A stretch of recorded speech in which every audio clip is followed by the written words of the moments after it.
The news day continues here on One News Now. I'm Charles Lejano. Authorities are forecasting higher inflation for the month of April, given the upticks in the prices of oil and some commodities in the international market. But is this forecast right on the money? Let's hear it straight from the PSA. Inflation mula sa 4.3% inflation noong Marso 2022. Ang pangalawang commodity group na nagpakita ng mas mataas na inflation itong Abril 2022 ay ang transport na may 13.0% inflation at 27.8% share sa pagtaas ng pangkalatang inflation sa bansa. Ito ay dahil sa mas mabilis na pagtaas ng presyo ng mga sumusunod.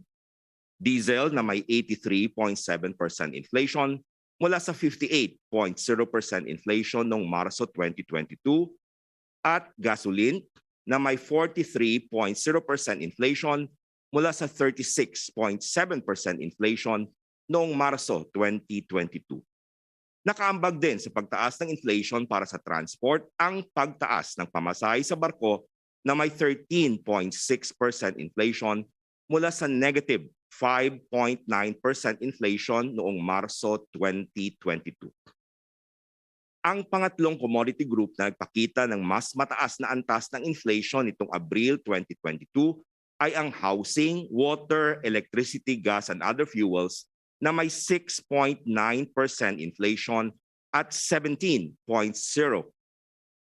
share sa pagtaas ng pangkalatang inflation sa bansa. Ito ay dahil sa mas mabilis sa pagtaas ng presyo ng mga sumusunod.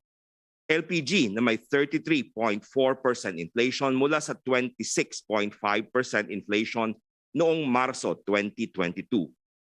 Kuryente na may 19.5% inflation mula sa 18.0% inflation noong Marso 2022 at renta sa bahay na may 1.6% inflation mula sa 1.4% inflation noong Marso 2022.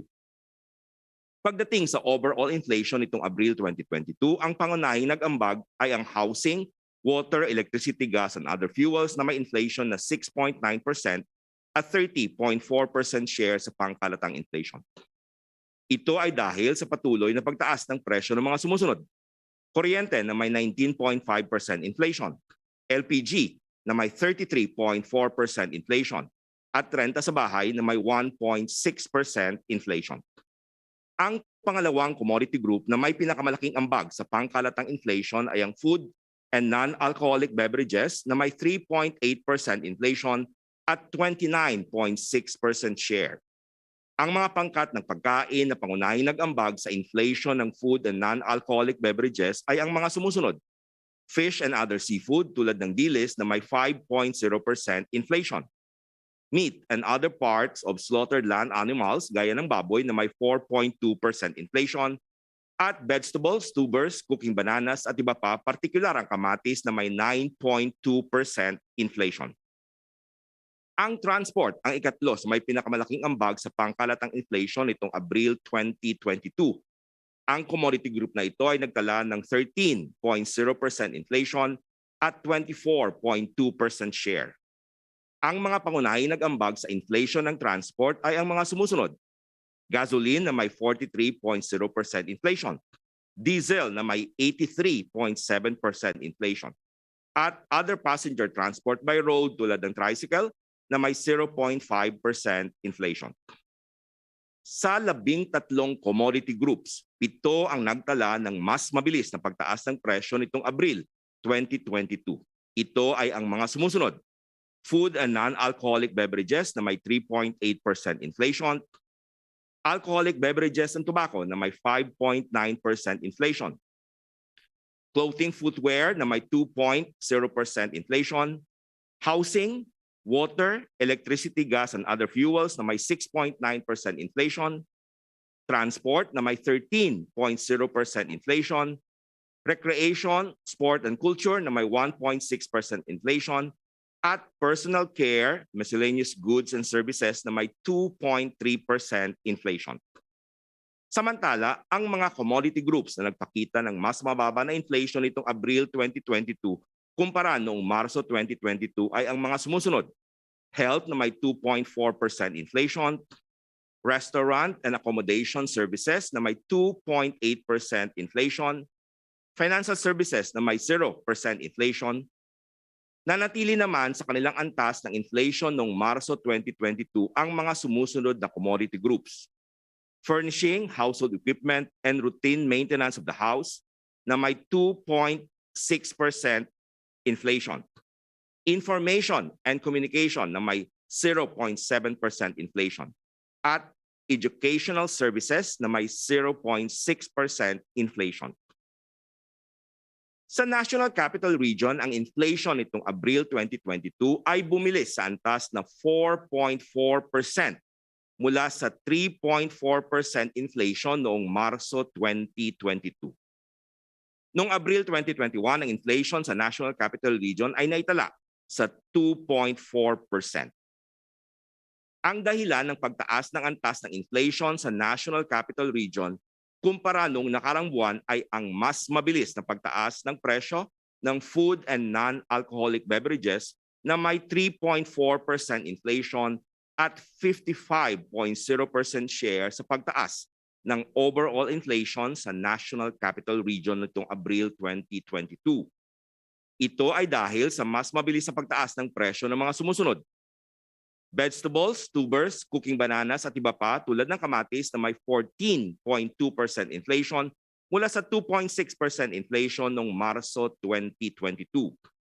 Meat and other parts of slaughtered land animals gaya ng manok na may 3.6% inflation mula sa 0.9% inflation noong Marso, at fish and other seafood, partikular ang dilis na may 6.5% inflation mula sa 5.2% inflation noong Marso 2022. Ang pangalawang commodity group na nagpakita ng mas mataas na antas ng inflation sa National Capital Region ay ang housing, water, electricity, gas, and other fuels na may 6.0% inflation at 24.2% share sa pagtaas ng inflation sa National Capital Region nitong Abril 2022. Ito ay dahil You just heard national statistician Dennis Mapa reporting April inflation at 4.9%, falling near the higher-end projection of the BSP. The Bangko Sentral projected an acceleration of inflation between 4.2 to 4.5%. The April inflation print is a jump from the 4% recorded in March and the 4.1% back in April of 2021. The main sources of inflation growth for the month of April include food and non-alcoholic beverages, transportation costs, as well as housing, water, electricity, gas, and other fuels. Year-to-date, average inflation now stands at 3.7%.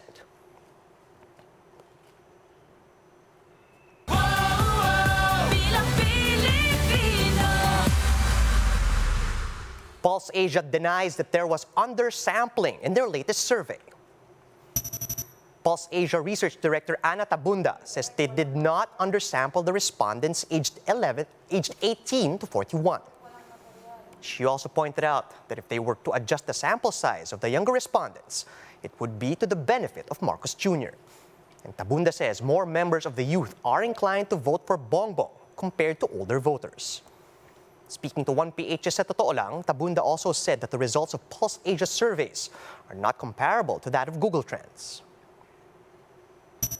Unang-una, 67% lang ng adults ang nag-access ng internet. So may 33% na hindi nakaka-access ng internet. So hindi sila nakaka-capture ng Google Trends.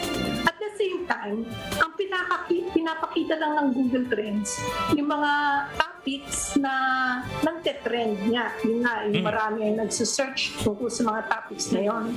Hindi mo makikita doon ang voter preference. Makikita mo lang kung anong binabasa nila, anong hinahanap nila. Looks like presidential candidate Isko Moreno is gearing up for yet another controversial move. Action Democratico chairperson Ernest Ramel says the Manila mayor is looking to file cases over the unpaid estate taxes of the Marcos heirs. In an interview with the chiefs, Ramel said that they're looking at filing a petition for the issuance of a writ of mandamus to compel the BIR to enforce the ruling on the Marcos' estate tax liabilities. We felt that the demand letter isn't enough, or the letters that they've been sending over the past few years aren't enough. We're getting different. Someone sent me, in fact, that's why the filing got a little delayed, but someone sent me additional information that we could use. So we feel that we will be having enough evidence this time to compel BIR to pursue this further and with all its might. It's all the law's might behind it. And that includes garnishing properties, for example. That's right. That includes garnishing hindi property. lang. Here's a quick look at some of today's headlines. More than 1,200 Catholic bishops, priests, and deacons officially endorsed Vice President Leni Robredo and her running mate, Senator Kiko Pangilinan. Senator Manny Pacquiao confirms that his camp handed out pabahay forms during his campaign. And Ateneo Blue Eagles are heading to the UAAP Finals for the 5th straight time, while the De La Salle Green Archers force a do-or-die matchup against the UP Fighting Maroons for a spot in the Season 84 Finals. And those are the top stories of this hour. Join us later at 2 p.m. as we continue to monitor the day's biggest stories. You can also catch One News on Signal Play. Register for a free account at www.signalplay.com so you can stream One News live anytime and anywhere. I'm Charles Lejano. Mask on, wash hands, and stay safe, Philippines. We are One News.